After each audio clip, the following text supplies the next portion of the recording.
Bonjour à tous. Bienvenue sur Benson TV, la chaîne où l'on analyse les sujets brûlants de l'actualité congolaise et mondiale. Aujourd'hui, on va parler d'un sujet qui suscite beaucoup de débats et de tensions en République démocratique du Congo. La question de la révision de la Constitution. Faut-il changer la Constitution actuelle? Est-ce une voie vers un meilleur avenir ou un risque pour la démocratie en RDC? Avant de commencer, pensez à vous abonner à la chaîne, à activer la cloche pour ne rien manquer, à liker la vidéo si le sujet vous intéresse, et surtout à laisser vos commentaires pour partager votre point de vue. N'hésitez pas non plus à partager cette vidéo pour qu'on puisse tous en discuter ensemble. C'est parti! La RDC a adopté sa constitution actuelle en 2006, dans un contexte de sortie de guerre et de reconstruction démocratique. Ce texte de loi fondamentale a été conçu pour garantir des principes essentiels. La limitation du pouvoir, le respect des libertés fondamentales et la promotion de la démocratie.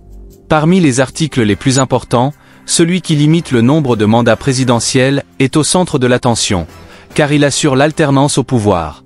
Mais aujourd'hui, certains acteurs politiques estiment que la Constitution doit être mise à jour pour répondre aux nouveaux défis du pays. Nalikambo yoboyoki nungu oyo bazali koloba likambo ya révision to ya changement ya constitution. Likambo wana ebangisa bino te bana mboka. Constitution na biso ezali malamu te. Constitution na biso ezali kosenga bana mboka o bazali na mayele bafandela yango bakoka kotala likambo wana. Me banguna na biso lokola bayebi ke ngai na telemeli bango balingi ba profite na nzela wana bakosa bana Kongo. Likambo oyo ya bamanda o ezali na constitution oyo elobi ke manda ezabe mibale soko sali moko peuple congolais apeso ya mibale osali abu pia. Likambo wana pona ko changer yango esengeli kaka peuple congolais ye moko oyo abetelaki yango sete. Cela soulève plusieurs questions. Pourquoi maintenant? Quels articles sont réellement en jeu? Et surtout, à qui profiterait ce changement? Je reviens vers nos compatriotes pour édifier tout le monde sur ce qui est dans le débat aujourd'hui à propos du changement ou de la révision constitutionnelle. Ce qui est vrai, c'est que l'article 219 interdit toute révision constitutionnelle quand on est dans un état de guerre,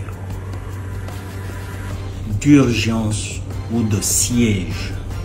Du côté des autorités en place, on avance que certains articles de la Constitution limiteraient la capacité de l'État à mener des projets à long terme.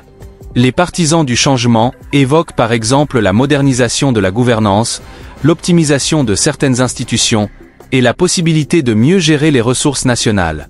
Une des questions qui m'a intéressé, c'est celle du changement de la Constitution qui est envisagée, en tout cas publiquement, par le chef de l'État. Moi, je suis d'accord avec lui. Sans gants, sans aller par quatre chemins, je suis d'accord avec lui. Et je prends pour exemple simple, sans entrer dans d'autres considérations, l'exemple simple, c'est celui de l'incomplétude des organes censés animer l'État aujourd'hui. L'État congolais, tel que conçu par le constituant de 2006, n'existe pas. Il n'a jamais existé dans la mesure où les organes et les animateurs susceptibles de faire fonctionner cet État n'ont jamais été complètement mis en place. Moi-même, je suis candidat. Je me suis porté candidat bourgmestre pour la commune de Limete. Je voulais effectivement implémenter mon savoir-faire au niveau le plus bas des structures de l'État et des organes de l'État pour voir comment cette décentralisation conçue par les constituants pouvait s'appliquer et bénéficier directement aux populations les plus démunies, les plus pauvres de notre pays. Mais l'État est incapable aujourd'hui, incapable de fonctionner en plein régime parce que les bourgmestres ne sont pas élus, ne sont pas légitimés. Et à plus forte raison, pourquoi voulez-vous qu'on considère que cette constitution a été un succès, juste sur ce point de vue, a été un succès, et que les développements autocentrés, qui devaient partir de la base au sommet, deviennent une réalité lorsque le fait seulement de mettre en place des animateurs et des organes pose problème. Nos électeurs, les conseillers municipaux, sont la risée de tout le monde, sont devenus de clochards aujourd'hui. Ils passent nuit sous la belle étoile pour exiger ce qui est un droit à leur égard. Ils affirment que ces ajustements permettraient de répondre aux besoins actuels des Congolais. Mais cette justification soulève d'autres questions. En quoi ces changements seraient-ils bénéfiques pour le peuple? Sont-ils réellement nécessaires pour améliorer le quotidien des citoyens? Et enfin, est-ce que ces modifications ne risquent pas de créer plus de tensions et d'incertitudes? Face à ces arguments, l'opposition et une grande partie des Congolais craignent que cette révision ne soit qu'un moyen pour les autorités de s'éterniser au pouvoir. Les ténors de la majorité, pratiquement de l'UDPS, sont en train de développer des réflexions qui risquent d'influencer négativement le chef de l'État. Il y en a, je ne vais pas citer les noms par élégance, qui, en justifiant la nécessité de réviser, de changer la Constitution, il donne comme exemple le mandat du chef de l'État est de 5 ans. Déjà, il perd quelques mois, si pas une année, après son élection, avant qu'il ait un gouvernement. La dernière année, c'est l'année électorale, donc il ne sait pas travailler pour le peuple, il n'a plus que 3 ans. Vous comprenez? Là, c'est déjà quelque chose qui révèle l'intention cachée derrière cette volonté de vouloir aller réviser. Et les évêques disent attention, c'est une question, si elle n'est pas bien traitée, peut déstabiliser le pays. Et moi, en analyse, je comprends la préoccupation des évêques, comme vous dites, parce que du point de vue social, dans le même mémorandum, les évêques ont relevé au chef de l'État, qui a reconnu d'ailleurs, malgré les efforts louables des gouvernants pour améliorer les conditions sociales du peuple congolais, ils ont cité dans ce mémorandum le projet de 145 territoires. Ils ont cité la gratuité de l'enseignement, ils ont cité le projet à impact visible en partenariat, en collaboration avec l'Église. Ils ont félicité le chef de l'État pour ça, mais malgré cela, la situation sociale du peuple congolais, ont relevé les évêques, est très préoccupante. Je crois que ça, c'est pas quelque chose à démontrer, vous et moi, et tous les spectateurs sont d'accord avec moi. C'est vraiment une situation, et d'ailleurs dans le mémorandum, ils ont parlé d'une situation honteuse au regard des richesses. Ils estiment que changer la Constitution serait une menace pour la démocratie, d'autant plus qu'on a souvent vu en Afrique des pays où les présidents ont modifié la loi fondamentale pour s'offrir des mandats à vie.